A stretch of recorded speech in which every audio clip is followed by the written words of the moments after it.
පරිච්ඡේදය 57 අල් හදීද් යකඩ අසීමිත දයාව හා සමසම අනුකම්පාවෙන් යුතු අල්ලාහගේ නාමයෙන් අහස්හිද භූමිහිද ඇති දෑ සියල්ල අල්ලාහව ප්‍රශංසා කර සවිශුද්ධ කරන්නාහ. ඔහුම සියල්ලටම බල සම්පන්නෙකු හා ඥානවන්තයෙකු වශයෙන් සිටින්නේය. අහස් හා භූමියෙහි පාලනයද ඔහුටම අයත්ය. ඔහුම පණ දෙන්නේය. මරණයටද පත්වනසේ සලස්වන්නේය. ඔහු සීලු දෑ කෙරෙහි ඉතාමත් බල සම්පන්නයෙකි. පටන් ගැම්මද ඔහුය. අවසානයේද ඔහුය. ප්‍රත්‍යක්ෂ වන්නේද ඔහුය. ගුප්තව සිටින්නේද ඔහුය. ඔහු සියලු දෑ දන්නෙකි. ඔහුම අහස්ද භූමියද දින 6කදී උත්පාදනය කළේය. පසුව ආර්ශ මත තම රාජ්‍යය ස්ථාපිත කළේය. භූමියෙහි ඇතුළු වී යාමද, එයින් පිට වී යාමද, අහසින් බැසීමද, ඒ දෙසට භූමියේ සිට නැගීමද ඔහු හොඳින් දන්නේය.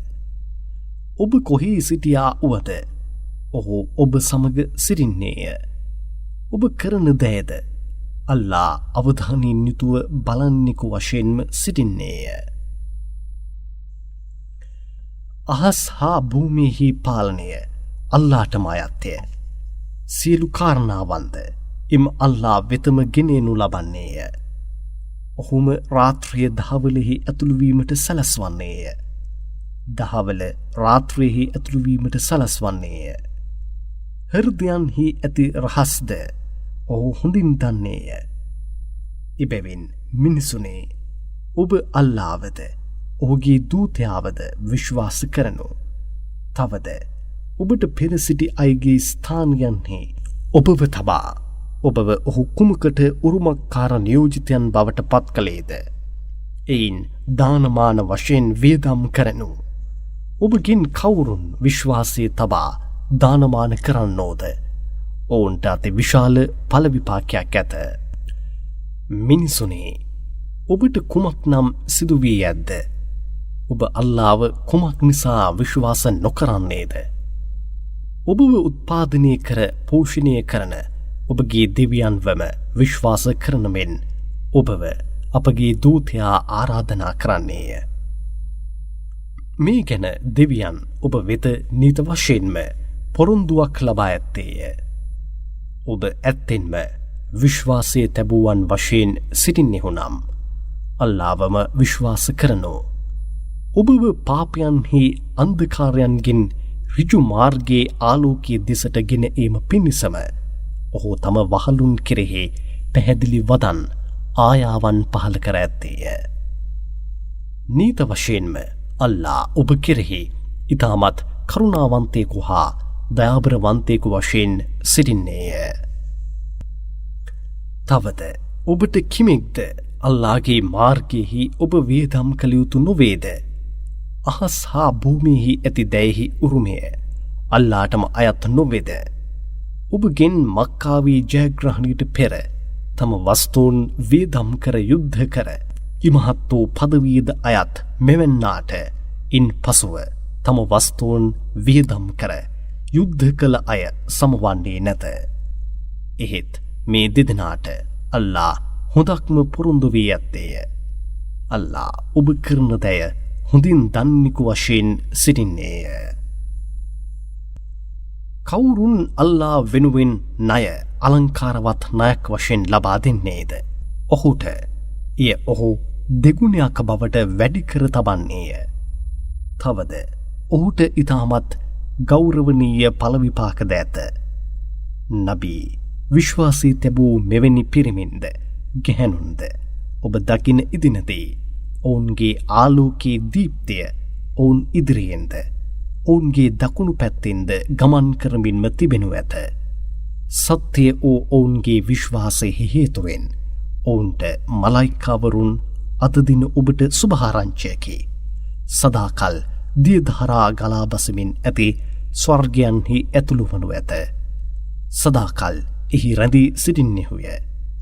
මේම ඉමහත් වූ භාග්‍යයක්ද වන්නේ යැයි පවසනු ඇත.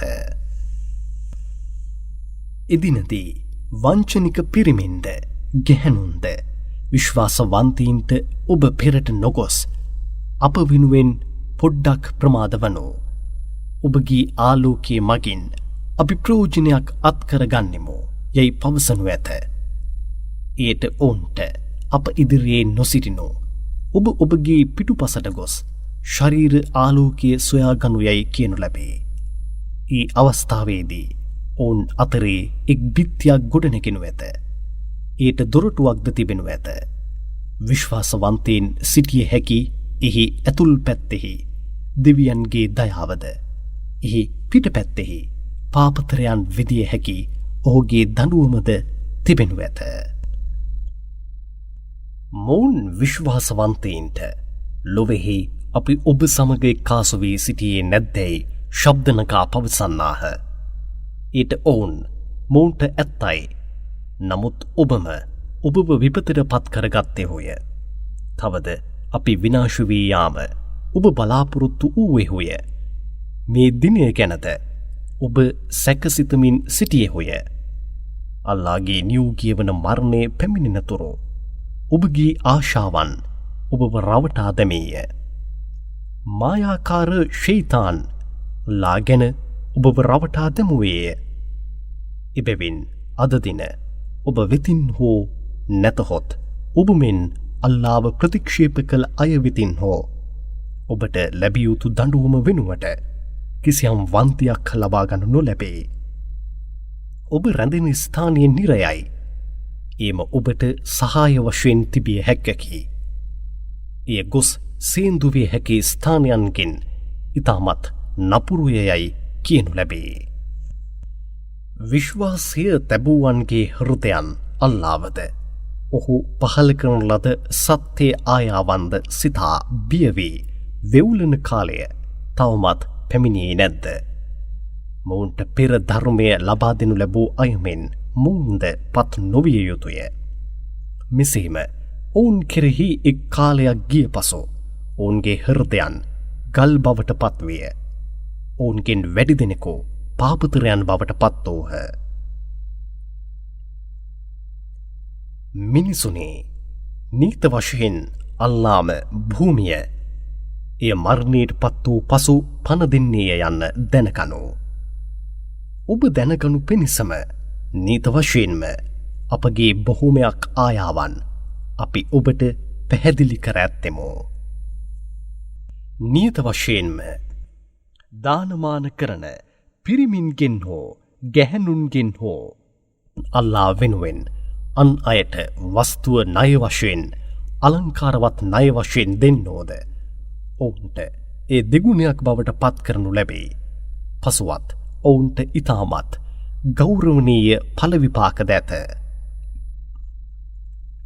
කවුරුන් අල්ලාහවද ඔහුගේ දූතයින්වද ඇත්තෙන්ම විශ්වාස කරන්නෝද ඉවෙන්නන්ම තම දෙවියන්ගේ සන්නිධානයෙහි සිද්ධිකීන්වරුන් සත්‍යවන්තීන් වශයෙන් හා ශුහදාවරුන් පරිත්‍යාගශීලීන් වශයෙන් සිටිනු ඇත. තවද ඔවුන්ට ඔවුන්ගේ ඵල විපාකද ඇත. ඔවුන්ට ඍජු මාර්ගය දැනුම් දිය හැකි ආලෝකයද ඇත. කවුරුන් අල්ලාහවද ඔහුගේ දූතයින්වද ප්‍රතික්ෂේප කර අපගේ ආයාවන් බොරු කරන්නෝද ඔවුන් නිරාවාසීන්ය. මිනිසුනේ, ඔබ දැනගනු නීත වශයෙන්ම මෙලොව ජීවිතය නම් පොහු සෙල්ලමක්ද විනෝදයක්ද අලංකාරයද වන්නේය.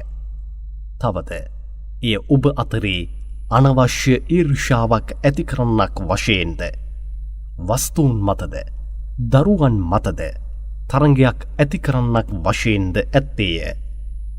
මෙහි උපමාව නම් එක් කන්දක උපමාවකට සමවන්නේය. එහි උපකාරයෙන් පැළ වූ භෝගයන් හොඳින් වැඩි ගොවීන්ට සතුට ගෙන දෙමින් තිබුණි. එය වියලී ගිය පසු කහ පැහැගැන්වෙනු ඔබ දකින්නෙහුය. පසුව එය පරඬැල් බවට පත්වන්නේය. මෙලොව ජීවිතයද ඒ අන්දමටම ඇත්තේය. පරලොවදී නම් ඔවුන්ගෙන් වැඩි දෙනෙකුට දරුණු දඬුවමද සමහරෙකුට අල්ලාහගේ සමාවද ශුද්ධ වූ පිළිගැනීමද ලැබෙන්නේය.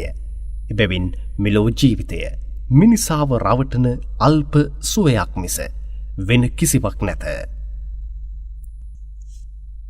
එබැවින් මිනිසුනේ, ඔබ ඔබගේ දෙවියන්ගේ සමාව දෙසටද ස්වර්ගයේ දෙසටද ඉක්මන් කර යනු.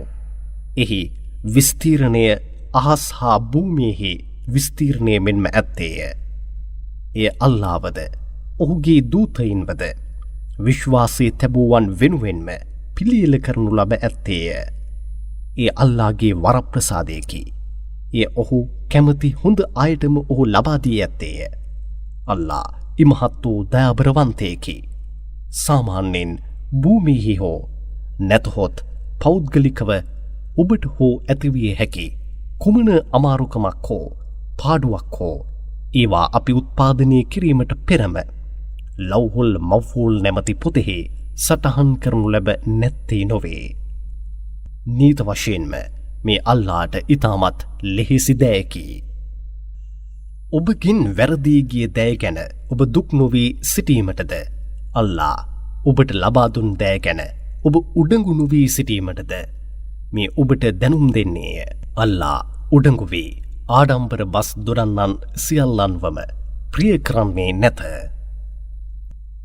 කවුරුන් මසුරුකම් කර අනිත් මිනිසුන්වද මසුරුකම් කරන මෙන් පොළඹවන්නෝද ඔවුන්ට දරුණු දඬුවම් ඇත. එබැවින් අල්ලාහගේ නියෝගයන් කවුරුන් ප්‍රතික්ෂේප කරන්නේද එය ඔහුටම පාඩුවක් ඇති කරන්නේය. අල්ලාහට කිසිම පාඩුවක් ඇතිවන්නේ නැත. මන්දයත් නීත වශයෙන්ම අල්ලාහම ඉමහත් ධනපතියා වශයෙන්ද ඉමහත් ප්‍රශංසාව හිමි අය වශයෙන්ද සිටින්නේය. නීත වශයෙන්ම අපගේ දූතයින්ව සාධකයන්ගෙන් ඉතාමත් පැහැදිලි දෑ සමග යැව්වෙමු. ඔවුන් සමග ධර්මයේද නීති පූර්ණ සාධාරණත්වයේද මිනිසුන් සාධාරණ ලෙස කටයුතු කරනු පිණිස පහල කළෙමු. යකඩද අපිම ඇති කළෙමු. එයින් බිහිසුණු යුද තර්ජනද ඇත්තේය. මිනිසුන්ට ප්‍රයෝජන බොහොමයක් දැත්තේය. මෙමගින් ඔහුටද ඔහුගේ දූතයින්ටද රහසින්ද උදව් කරන්නන් කවුරුන්ද යන්න අල්ලාහ් පිරික්සුමට ලක්කර දැනගන්නේය. නීත වශයෙන්ම අල්ලාහ් ඉතාමත් ශක්ති සම්පන්නයෙකු හා සියල්ලන්ටම බල සම්පන්නයෙකු වශයෙන්ද සිටින්නේය. නූහුවද ඉබ්‍රහීම්වද ඇත්තෙන්ම අපිම අපගේ දූතීන් වශයෙන් යැව්වෙමු. ඒ දෙදෙනාගේ පරම්පරාවේ දරුවන් තුළම නබිත්වයේද ධර්මයේද උරුමකාරීන් වශයෙන් පත් කළෙමු. එහෙත් ඍජු මාර්ගයෙහි ගිය අය ඔවුන්ගෙන් වූ පරම්පරාවේ දරුවන්ගෙන් සමහරකි. ඔවුන්ගෙන් වැඩි දෙනෙකු නම් පාපතරයන් බවට පත් වූහ. එබැවින් ඉක්ුත්ව ගිය නූහු ඉබ්‍රහීම්ගෙන් පසු ඔවුන්ගේ මාර්ගය අනුගමනය කර කටයුතු කරන දූතයින්ව කෙනෙකුගෙන් පසු කෙනෙකු වශයෙන් අපි යැව්වෙමු. එසේම මර්යම්ගේ පුත් ඊසාවද ඔවුන්ගෙන් පසු ඔහුව අනුගමනය කර කටයුතු කරන මෙන් අපි යැව්වෙමු. ඔහුට ඉන්ජීල් නැමති ධර්මයද අපි දුන්නෙමු. මොහුව අනුගමනය කළ අයගේ හෘදයන්හි කරුණාවද ආදරයද ඇති කළෙමු. ලොවෙහි සීලු සුවයන් පලවා හරින තපස් භාවය අපි ඔහු කෙරෙහි අනිවාර්ය බවට නියම කළේ නැත. එහෙත් අල්ලාහගේ ශුද්ධ වූ පිළිගැනීම අත්කර ගැනීමට කැමැත්තෙන් ඔහුම එය ඇතිකරගත්තේය. එසේ තිබියදී ඒ අනුගමනය කළ යුතු අන්දමට ඔවුන් අනුගමනය කළේ නැත. එහෙත් නබී ඔවුන්ගෙන් කවුරුන් ඇත්තෙන්ම ඔබව විශ්වාස කරන්නෝද ඔවුන්ගේ පලවිපාක අපි ඔවුන්ට ලබා දෙන්නෙමු. එහෙත් ඔවුන්ගෙන් වැඩි දෙනෙකු ඔබව ප්‍රතික්ෂේප කරන පාපතරයන් වශයෙන්ම සිටින්නාහ. එබැවින් ඊසාව විශ්වාස කළ ක්‍රිස්තියානුවනි, ඔබ අල්ලාහට බියවී ඔහුගේ මෙම දූතයාවද විශ්වාස කරනු. ඔබට ඔහුගේ වරප්‍රසාදයන්ගෙන් ඊසාව විශ්වාස කිරීම ගැන එක් පංගුවක්ද යන වශයෙන් පංගු දෙකක් පලවිපාක දෙනු ඇත. ඔබට ඍජු මාර්ගයේ දැනුම් දිය හැකි මෙම කුරානයේ නැමැති ආලෝකයේද ලබා දෙනු ඇත. එහි දීප්තිය මගින් ඔබට ඍජු මාර්ගයෙහි යා හැකිය. ඔබගේ වැරදිවලටද ඔබ වෙනුවෙන් ක්ෂමා කර හරිනු ඇත. අල්ලා ඊටමත් ක්ෂමා කරන්නෙකු හා කරුණාවන්තවද සිටින්නේය. මෙම දූතයාව විශ්වාස කළ අයට අල්ලාගේ වරප්‍රසාදයන්ගෙන් කිසිම පංගුවක් නොලැබෙන්නේ යයි ධර්මයේ හිමි අය සිතාගෙන නොසිටිනු පිණිසම මෙය ඔහු දැනුම් දුන්නේය. වරප්‍රසාදයන් සියල්ල නීත වශයෙන්ම අල්ලාගේ අතීම ඇත්තේය. ඔහු කැමති අයට ඒ ලබා දෙන්නේය. අල්ලා ඉමහත් වූ වරප්‍රසාදයන්ගෙන් යුක්තයකි.